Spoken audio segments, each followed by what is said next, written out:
Hello, and welcome to the first episode of Lean in Government. My name is Alen Ganic, and today I am launching and starting this new podcast called Lean in Government. Why? Why have I started this podcast? About 25 years ago, I have begun my lean journey, first in manufacturing in 2000, and then later I have moved in 2008 to government, where I worked for 14 and a half years, implementing lean, developing people, coaching, mentoring, and leading many different projects in different departments. Then after that, I went back to the private sector, where today, for the last almost couple of years, I've been coaching and training people in lean full-time. Why have I chosen to start a podcast, Lean in Government? One of the main reasons is that I have worked for government.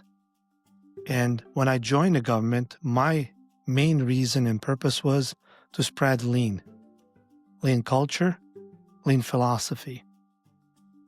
And after I left the government and working for a local government, I have many friends, colleagues, acquaintances who are still working for government, local, county, state, federal.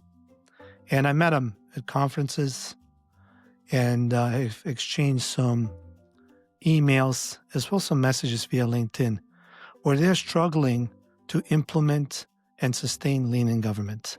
Also, another reason why I chose this is because people really don't know how to sustain lean in government. Well, to sustain something, we need to know first how to introduce properly lean to the government environment. Why is it so difficult? Why so many people complain about introducing lean to government and sustaining lean in government? Well, one of the reasons is that it is new to people working in the government environment, new philosophy. Number two is motivation.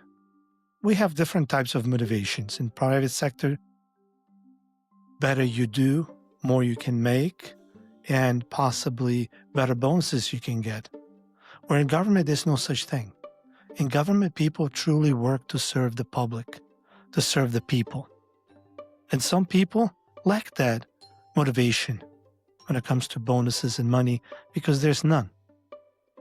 So, to introduce lean into government is a little bit more difficult than introducing it to the private sector, like manufacturing or healthcare.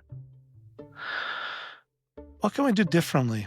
Well, there are ways to implement, introduce, and sustain lean in government. Is it going to be easy? Of course not. Nothing in life is easy.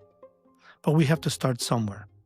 And people with good intention, people that have some lean knowledge, will be able to introduce lean to government, especially those who work for government. And I'm not talking only about consultants getting hired to do some lean projects for government. I'm talking to you, people who are currently working for government. Doesn't matter if it's local, federal, state. You have the power more than anyone else.